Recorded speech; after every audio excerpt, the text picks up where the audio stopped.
Welcome to the True Wealth Investors Real Estate Podcast. Creative investing strategies to help you build true wealth. I'm your host, Chad Harris.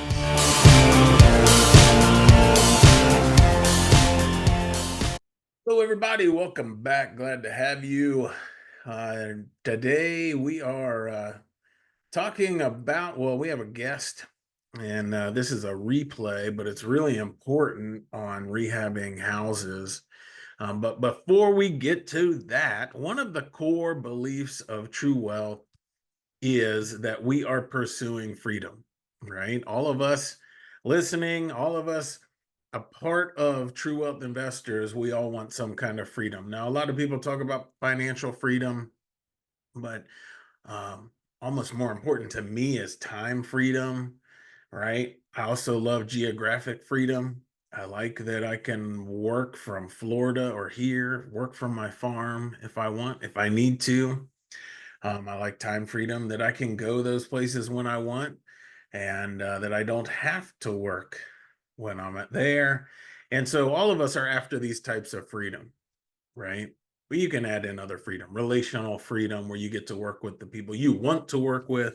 So most of us are after freedom. The problem is, too often, I don't think people truly understand the value of it, right? When you don't have it, it looks like this great thing to have, but you don't realize how amazing it is. And so a lot of times when I'm talking to potential coaching clients, they're talking about how what a big impact it would have on their family if they were to grow their business, right, and start to accomplish the goals, start living the life that they dream about. If they had all those freedoms, what impact would it have not only on their lives, what impact would it have on their children's lives, the quality of time they'd be able to spend together? How big a difference would it be in the legacy that they have with their own children, the legacy they leave behind in their community, right? If they just take these actions now, how big an impact is that? And so, once you have it, then you realize just how amazing it is, right? Then you realize if you lost it, what you would be willing to sacrifice to have it. So, if you guys are one of those people, which I'm guessing you are, if you haven't attained all those freedoms yet, and that's something you really are pursuing, really value, I challenge you, do whatever it takes to achieve it. Because once you have time freedom, geographic freedom, you financial freedom, and you get to do what you truly want to do, right? You get to spend time with the people you truly want to spend time with. You get to go places you really want to go. Life becomes massively different. All right. So, as I was saying, today's episode is about rehabbing properties. And this is one thing that a lot of people struggle with, is how to figure out the estimate, an accurate estimate for rehabbing a property. That'll change depending on whether you're going to do it as a retail flip or a rental or maybe sell on terms, right? The level of our rehab will change, but either way, the process is the same. So we need to be able to accurately estimate what the rehab will cost so that we can confidently make offers. And I know a lot of people that I've worked with struggle with the offer process because their estimates are off on the rehab, and so their numbers are skewed, and they automatically make offers that are too high. All right. So, and the guest who is sharing this is Kurt Phillips, good friend of mine from Lancaster, Ohio, and he's really good with the system for rehabs and estimating.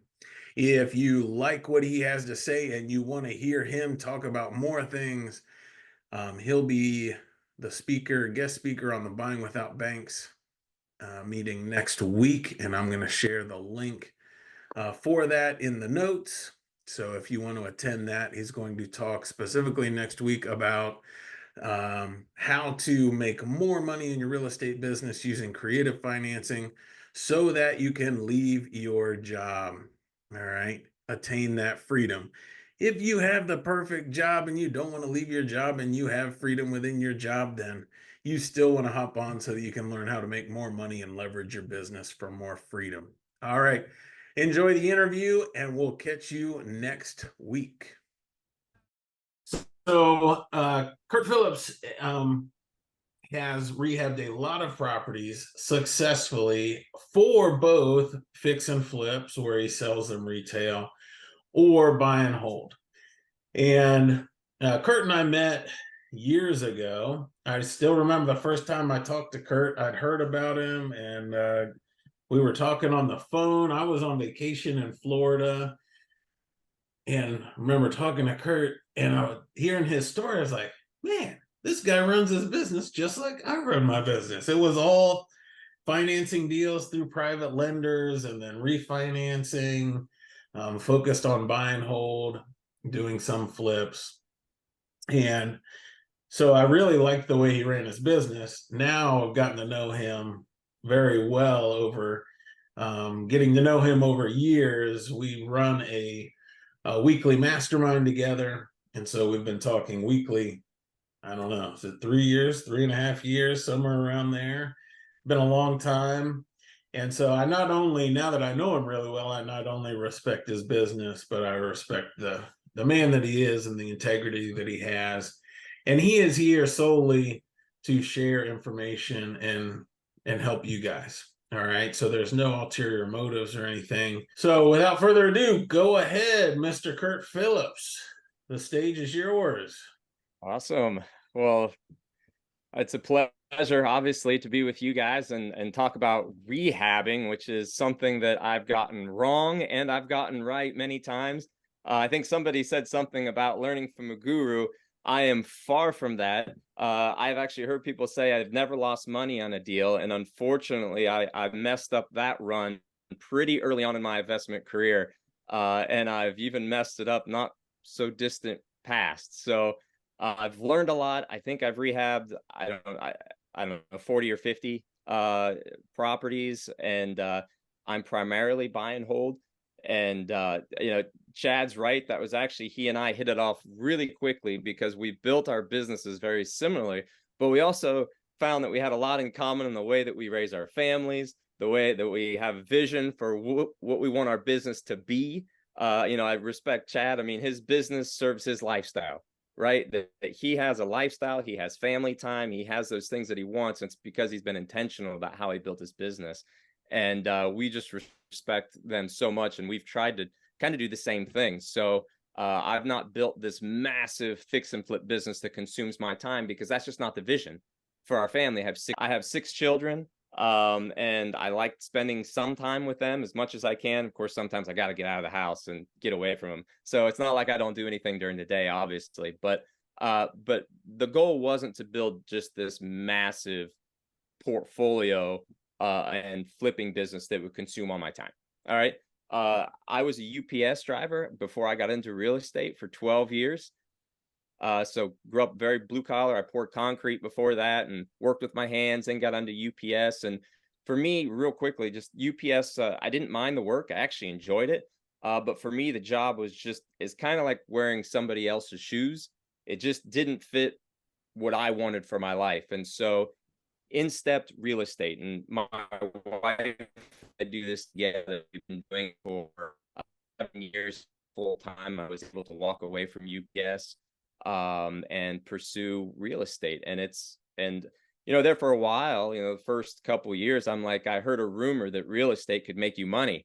And then you stick with it long enough, and fortunately has provided the freedom for my family and I that we were seeking. So that's real quick kind of my journey. But I want to get into the nuts and bolts of rehabbing as much as time will allow, as much as we can, because this has been a topic that I've had deals either work or not work because of the rehab. I've got them go sideways and I've had them go perfect.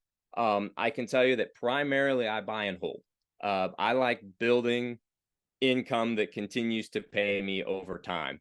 it really drives me. I've wholesaled, I've wholetailed, I flip houses on occasion. I have 2 flips right now that are entering the market. So I will do it, but I like to make money consistently instead of just like a one hit. Like I flip a house, I get paid, I pay an exorbitant amount of taxes on the house, and then I move on to the next one. And it just bugs me. So I try and hold everything. Because even here's one thing. Even if you screw up your rehab on a buy and hold, if you hold it long enough, it'll all work itself out. Right? Has anybody experienced this? Is anybody with me? Like, if you hold it long enough, man, you will make money on that property. I promise you. It might take a while, but you can. On a fix and flip, if you're in the negative, there's no way to get that money back. It's you might as well just get rid of it, so at least you can move on to the next deal. So I'll start off with a quick story here. So I got a call from my contractor, and this wasn't too long. This was last year. I got a call from my contractor. This isn't unusual, right? I'm pretty involved, not so much in working with my hands on the project, but all of my projects are within the city that I invest in. So everything's in Lancaster. This is my farming community, right? Everything's in Lancaster. I'm not interested in anything outside of it. It's a big enough community that we can do that in. It's got like 48,000 people in it. So it's plenty of housing. So anyway, he calls me and says, Kurt, there's a few things that I've run into that you probably want to take a look at. Now, this is not an unusual call for me. This is pretty common. I get a contractor that calls me, they've run into a hiccup. No problem. I'll swing by later. So I get over there and he says, well, there's a few major problems. So can I screen share, Chad? Have you? Oh, yeah. You've already given me. Your co-host. Yeah. All right. I think this will work. Okay. Let's see here. All right. So I'm going to just screen share here for this as soon as it comes up. There we go. Can you guys see that? Has it popped up yet? Yeah. Hey, Chad, has it popped up yet? Can you see the loading? There we go. Okay, cool. So this is a kitchen that we were working on. This is actually a house in the front and then a small little house in the back. And in front of that window in the sink is a small hole in the floor. Now, we saw the hole in the floor. I would think exactly what you guys thought, that, the sink leaked and the dishwasher that was beside of that leaked, and there's some dry rotting there. Not a problem. Cut out the subflooring, fix it. Well, as he got into it, we found that it was a little more extensive than that. And that's what we end up with. Can you guys see the second picture? Is it loading or? Yeah. Yeah. So basically what we happened was that it was leaking. However, it was not addressed. And so termites came in. And when the termites came in, so just to go back, we were planning on keeping those cabinets and that island. Okay. So just to give you how, like, you talk about a rehab gone sideways. So everything came out. You could see that, like, that third floor joist is actually laying down. As soon as he pulled, the subfloor was actually holding it up. And all of those had to be replaced that you can see because they were doing nothing. Now, we had no idea that this was happening. Literally, there was no settling. Everything was as level as a 80-year-old house can be. Obviously, it's not going to pass the marble test. I mean, if you put a marble in the middle of that room, you're going to lose the marble. But that's most of the properties that we work on. It seems like if they're 80, 100 years old, that's just the nature of it. So we had to tear all those out, replace them. We had to sister up the one that you can't see here that's underneath of the floor because it was dry rot. He told me the band board, which is part of the whole system that holds up that wall of the roof there off to the right, was also chewed up. And we thought we were going to have to jack up the house and replace it, but he found enough solid wood that we were able to move on from that one. Everything underneath that window, you can't tell, but it's all dry rotted. Had to tear all that out and replace it. And so that's what we ended up with right here in the not so distant future from the first picture. However, there was a laundry room that was also in bad shape. He said that they actually found out because the painter was painting it and he leaned on it. And when he leaned on it, it gave. And then he started like shaking it and it would wiggle by like 6 inches. And so we had to tear out both walls to the laundry room. This is exterior. So you can see the one wall is torn out, and the one that's actually my dad there. The wall right there by his head, we actually had to tear that one completely out as well and rebuild that whole room. Didn't ever see that coming either. Everything looked fine, but it wasn't. So he said, "Have you been in the basement since they cleaned it out?" No, I haven't. He said, "Well, it's a little worse than we thought." So there was a little bulge in the basement wall. Sometimes you can get away with leaving those, right? If it's not too bad. And this didn't look that bad. And even if it is a little bad, I don't panic. My dad and I have replaced them before. You just take them out and put in cinder. It's not a cinder block. It's not a big deal. Well, this was a big deal. This is the hole inside of the house, and you can see the foundation is completely missing, because we had to tear the entire thing out. There was basically this massive maple tree beside of it that sent out roots underneath the ground that you couldn't see, that were busting through the foundation. So it wasn't just bulging because of moisture, because they hadn't repaired the gutters. It was bulging because tree roots were actually pushing in the wall. That turned into about a 6,000, no, it was a $7,500 repair. Because we had to tear out water lines, we had to redirect water lines, we had to change the main hookup, and in order to do that, we had to bust out that part of the sidewalk, re-pour the sidewalk. So the reason I share this, oh, and here's underneath the sink. This was the culprit. Oh my God. So that's actually That's a mess. black duct tape that they fix it. Now what's funnier is the person that sold the house to me said, "Yeah, I fixed that leak." I'm like, okay. I did not look underneath the sink. This guy seemed pretty handy. I mean, he was a contractor. So I don't know what he fixed, but anyway, that was kind of the culprit. So the reason I share this is because sometimes these rehabs are going to go sideways, and they're not for the faint of heart.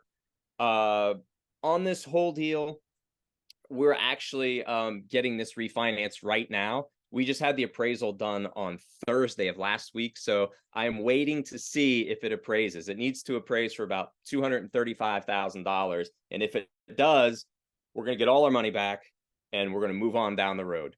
So we hope. It's two houses on the same lot, so I think it will.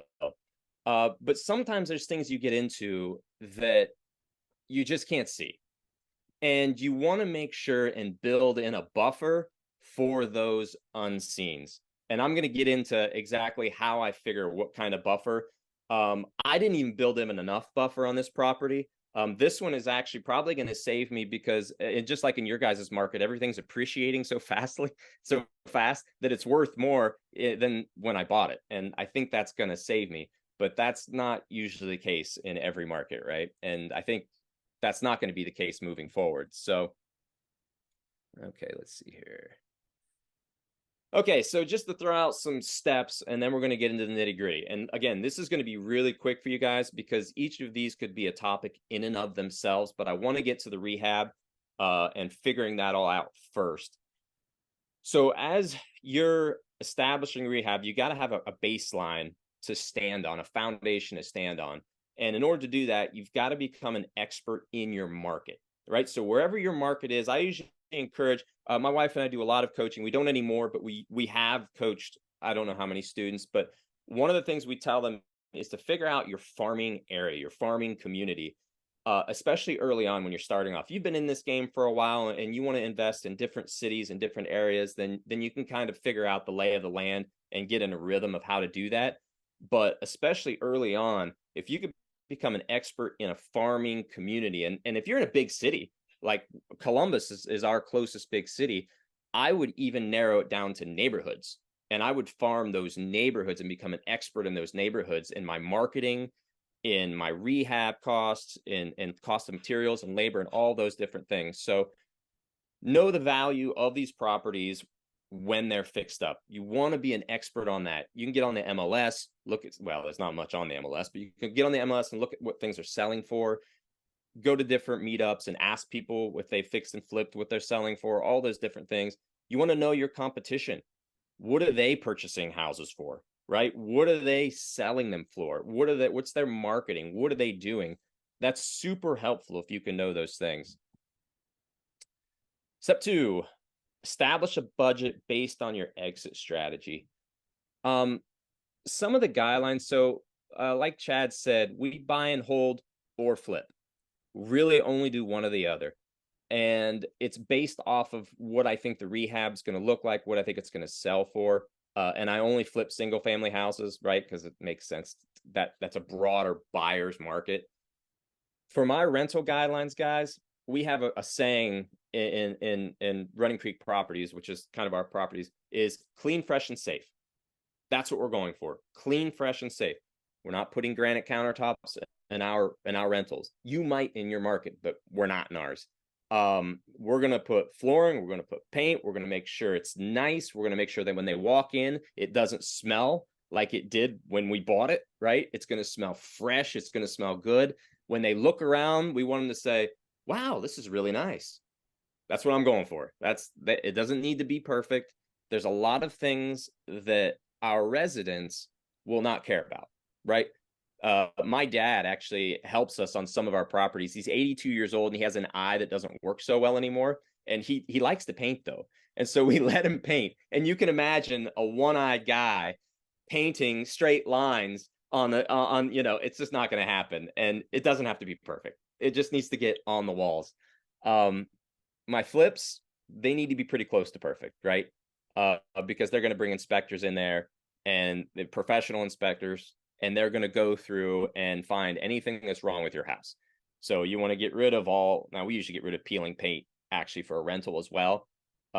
Quick caveat, even in a rental, there's some debate on this, but does anybody buy old houses that have like the original lead-based paint windows with the pulleys in the window? Anybody to open and shut the windows? Yeah, there's a few of you that have. So I replace those immediately. And the reason I do is one is a lot of them don't open properly or stay open, especially if that pulley breaks. But also they're all lead-based paint, right? You can wax them, you can paint them. We've done a lot of different things with them. But for us, we didn't used to replace them. Now it's the first thing we do. We take out all those windows, we put new vinyl windows in.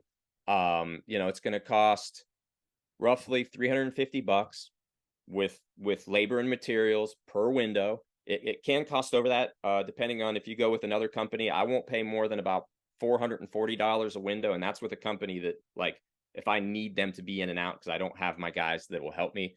But usually you can get a window for about $220 to $240, and for installation, if you get you can get installation for about $100. All right, that's a ballpark. Depending on your market, it could be a little more than that. Probably won't be less. Where I'm at, labor is actually about as low as I've seen. It's pretty comparable to different. Actually, I think it's comparable probably to Dayton area. So for me, $350 per window. It takes away all liability. I don't have to worry about that wax wearing out and any of that paint coming off. And somebody's child getting a hold of that. Like, there's a huge liability with those windows. So we just want to eliminate anything that is a big hit on our rental properties. Clean, fresh, and safe. And those windows fall under the safe category for us. So that's just a quick caveat for some of the overlap that's even in a flip to a rental as we do the windows, right? Third step, and guys, I just randomly put these steps together. You could put 20 steps here. All right, I just tried to put it in some kind of sequential way that would make sense. Is you want to develop an initial scope of work. This is when you're walking through the property for the first time. As I think it was Bill. Bill, are you the wholesaler primarily? Was it Bill? I think. Sometimes when you're walking through these properties for the first time, you don't get an opportunity to go through it with a fine-tooth comb, right? You're trying to build rapport with the seller. You're trying to find a need of why they're selling. And your primary concern is that, and you're trying to get eyes on it to get some idea of what this is going to take to rehab so that, as a wholesaler, you want to move it on. But for us as a fix and flip, or even a buy and hold, you want to put together some kind of scope of work. When I'm with a seller, this is super hard to do, guys. I'm going to take as many pictures as I can. Usually the seller will let you take pictures, right? But sometimes they won't, but usually they will. As long as you don't get carried away and take pictures of their like dresser, and they get a little iffy when you start taking pictures of their stuff, even though, as you guys know, usually there's stuff everywhere.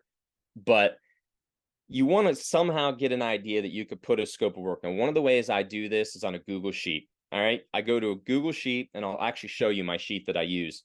I get on a Google Sheet and you can voice to text. All right. And I'm not going to worry about the cost of everything right there and then, unless you feel like you need to slap an offer on it, like while you're in front of them. Then you're shooting from the hip a little bit, right? There's just no other way to do it. I mean, you can go out to your car, and if you can run a scope of work in 10 minutes or 5 minutes, then kudos. But usually if I'm developing a scope of work, it's something that's going to take some time to do. So some of that you're going to shoot from the hip and get the big picture and build yourself a big buffer. But I get out my phone, do a Google Sheet, I do voice to text, and I go room by room, and I just start in the middle of the room and I work my way around. So I'm going to start at the top in the middle, and if it's a light fixture, I'm going to say kitchen, light fixture. I'm going to push enter, and I'm going to go around the walls, paint, patch holes, and then I'm going to new countertops. And I'm just going to go through the whole room and build a list for each room on my Google Sheet. So that way I've got a framework of which to build my scope of work on, so I can go back and see how much these things are going to cost. You can fill in the cost as you know, and then we'll talk, or actually I'll just go ahead and jump into this now. So when I add a percentage of, depending on the house, and this can be for, if you're buying a house that's 30 years old, the percentage can probably be lower. I don't buy any houses that are 30 years old. I haven't bought a house that's 30 years old ever. I don't think. Everything is old. It's 50 plus years old. If it's a 100-year-old house, I am building a 15% buffer in every single time. I don't do anything less than 10% of what I think that rehab is going to be, ever. And I've even gone as high as 20%. If this house is destroyed, and I'm looking at it and I'm like, I don't even know what it's going to cost, I'm gonna try and shoot from the hip if I need to make an offer right there, and I'm gonna add 20%. Like, that sounds crazy, I know, but the main thing is you don't want to get to the end of this project and find that you undercalculated. If you overcalculate the rehab costs and you base your offer off that overcalculation, you're going to be super fired up when you're done and you have to either refinance or sell that property, right? But if the opposite is true, now we got to figure out where we're going to find money to finish this project. And we don't, or we've exhausted all of our private money and we're digging into our own pockets for the rehab. And we want to avoid that too. Being a buy without your own money, or whatever the group is called. You're buying with private money or other people's money. So build in no less than 10% flex, no less. You can even go up to 20%. I've done that many times. Next up, you've got your scope of work, which again, I'm going to share my scope of work. I'm going to go over it with you guys here, one that we're working on right now. The next step is build your team. This is where you're going to find and vet contractors. I know this is going to probably be asked anyway, so I'll just go ahead and tell you what we do to find contractors, because it is challenging. I actually think it's getting easier right now because it seems like there's not as much work going around, so I think it's a little easier. But one of the ways we do it is, one, we're gonna reach out to our community, but a lot of people are not going to share who they're using. All right, so just get used to that. They may share their electrician, they may share their HVAC person, but when it comes to a handyman or their crew, they're probably not going to share it with you. So we're gonna post it on Facebook Marketplace. All right, that's one of the ways we can find people looking for work. We've gone to we got a trade school here in our area. We've contacted their job placement person to find out if there's people that are graduating that are looking for some kind of general labor. If there's any electricians, plumbers, specific trades that are going out and building their own businesses, that they're happy to share that information with you guys, because it looks good, like for them, it makes them look good, because now they're placing their folks, and they're giving them work right there and then. Colleges, if there's colleges in the area, you can even try the job placement through the college to see if there's anybody that's going into construction, project management. and wants to get their feet wet on a project. So these are all places that you can go to find contractors. I've never gone to Home Depot or someplace like that at like 6 in the morning and just start talking to people, but that is a way that you can do it. I've talked to lots of people who have. I've never had to. Vetting contractors is probably a whole nother topic, guys. We could like spend a whole time vetting contractors. So I'm not gonna hit that. One thing I will say is I try not to hire hourly if I don't have to, especially on a rehab. I want by the job, right? And I also don't want somebody who's coming to me constantly wanting to change what their estimate was and do change orders because they're finding other stuff. Like I want them to come in, they better bring a notepad with them. I want them to take notes as I'm walking through the house with them, right? So if they're just, it's, for example, if you have a contract that's in front of you and you're telling them what you want to do and they're just listening and shooting the BSing with you, they may not be your guy. Like, unless you just say, hey man, how are you going to remember all this? You know, just subtly say, you got something you maybe want to jot this down with? I know it's a lot. I would have a hard time remembering, right? You can wrap it in people skills. You don't have to be a jerk with them, right? But even so, they need to like, they're gonna forget. They're even gonna write it down and forget some stuff. So make sure they're taking it seriously. They're writing it down. They're taking notes.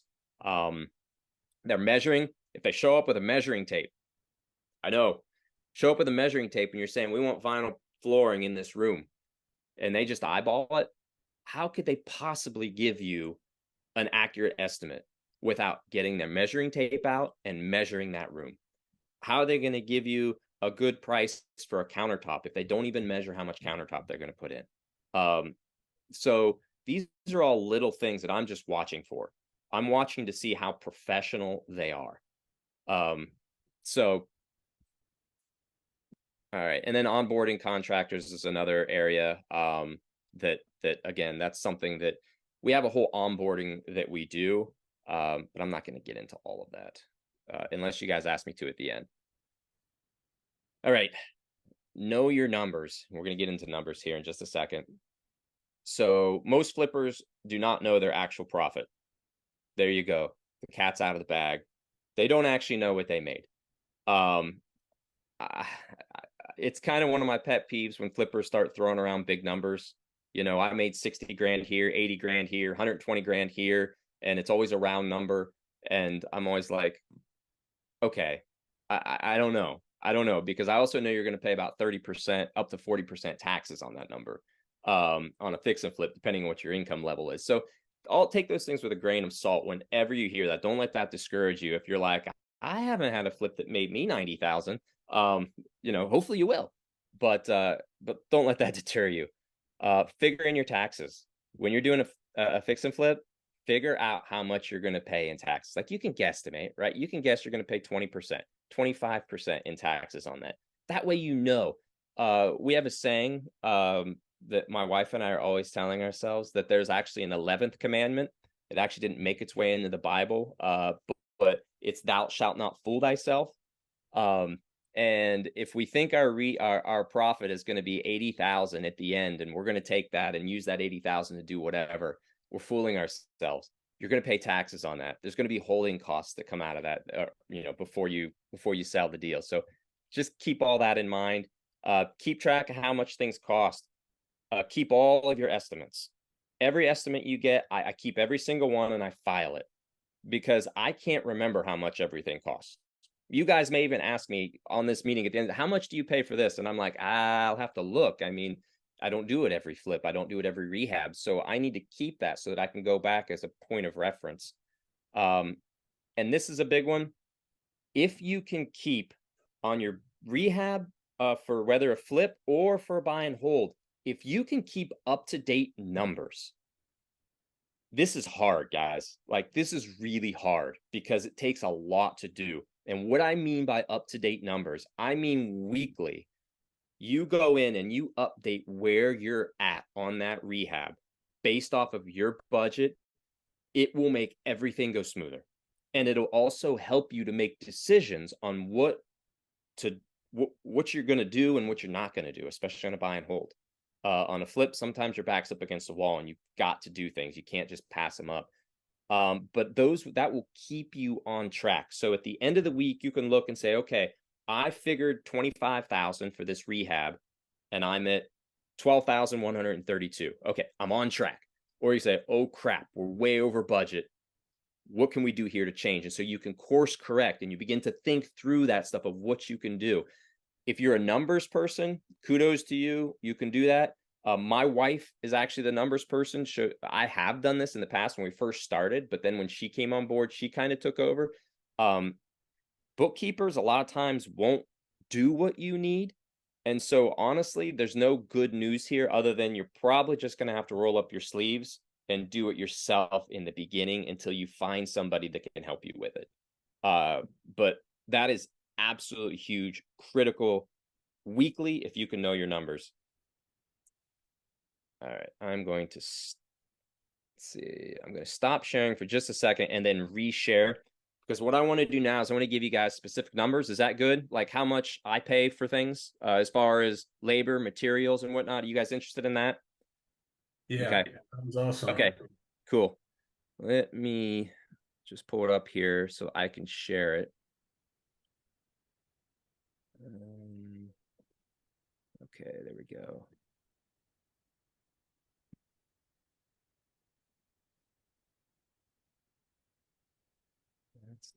Okay, here we go. Got it. All right, so this is, okay, it should be a Google Sheet.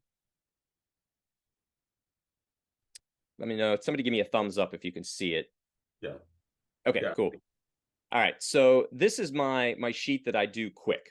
All right, this is my quick sheet that I can kind of now, this takes a little bit of time. I got to go back and kind of fill in this stuff. But here's where I'm going in and looking at. So this is actually one that we're working on right now that we're in contract for. I'm hopefully going to be closing on it here in a couple of weeks. So I've done a kind of a quick walkthrough. I've taken pictures and I'm going to get in there and build a better scope of work, but I needed to get an offer to these folks. Okay. So this is my voice to text. All I did is I copy this thing, I make a new sheet, and I go here and I just start voice to text. Kitchen, windows, GFI by the sink, replace the stove. So I mean, I took lots of pictures. Okay, so I was able to. Windows here, I have to replace 4. Again, materials about 250, about $100 in labor. GFI by the sinks, outlets, and things like that. I'll tell you, if the electrical is extensive, like if I have to change a breaker box, obviously a main service line, you have to have a licensed electrician to do it. If the wiring is knob and tube or cloth wiring or it's tricky, I'm probably going to bring in an electrician to do those. Because I've had my handyman screw them up several times. Okay. And it's just like, the light's not working. Why is the light not working? Oh, I must have wired it up wrong. Okay. Time out. We can't wire these things up wrong. This is not acceptable. So if the wiring has been changed out and it's newer, now this is my opinion, guys. Oh, this is being recorded, so maybe I should say you need to have a licensed electrician do everything electrical. That's what I'm. But outlets are not that hard to do. Overhead lights are not that hard to do. And so I'll let my handyman do those things. All right, personally.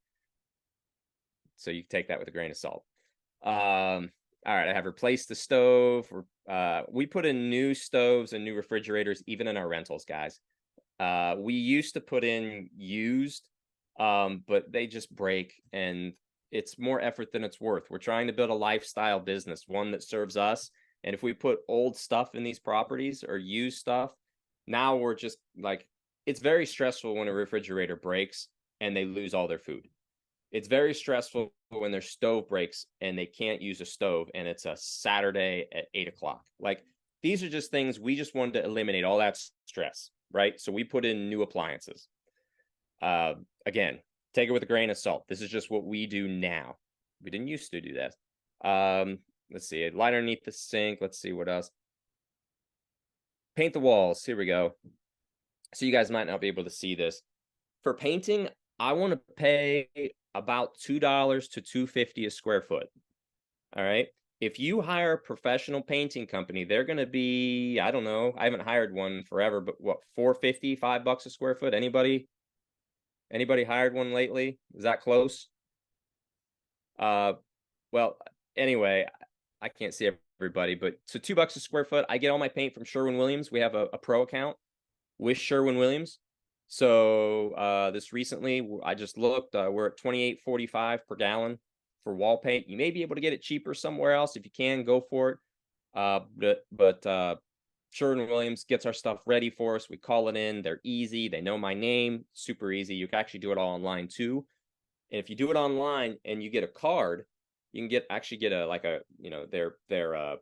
I guess it's a credit card is what they have name for it. You get a credit card, Sherwin-Williams credit card, and you can actually pay it off as you go, interest free. So it's super nice to have that interest free on there. So anything that, again, we're using other people's money, right?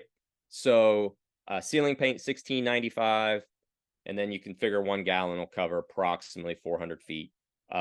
Primer's cheap. I get my primer anywhere I can. I put vinyl planking in all of my floors, other than the bedrooms. All right. So my bedroom, I get my carpet. I carpet the bedrooms, and it usually holds up, guys. Again, this is a source where somebody says I don't put carpet in anything. I do. Residents really like it. A flip house, obviously, the flip house, you're gonna be done with it anyway. You don't care what they do with the carpet after you sell it. I get $1.99 a square foot. That's installed. Everything. And I get that through Right Rug. So, you know, LVP flooring, vinyl flooring, I pay $2.30 a square foot. I get it at Lumber Liquidator in Reynoldsburg. And I'm usually looking at $2.50 a square foot to install.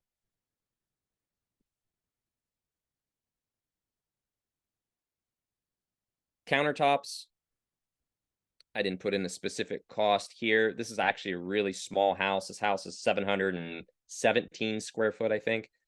Small little countertop. 650, actually that doesn't equal 650. That's actually $700. That's for the countertop and for installation. I base that off of previous estimates. Faucet, materials 120. Usually it costs $60 to install. Let's see. Doors, this is a big one. So when you're replacing doors are kind of expensive. So the cost is $150. Depending on what they have to get into, it can be up to $250. What I mean by that is a lot of 100-year-old houses, 80-year-old houses, that framing is not square. And has anybody ever tried to hang a door that wasn't square? It's a pain in the butt. And so a lot of times in those old houses, they will charge you $250 a door.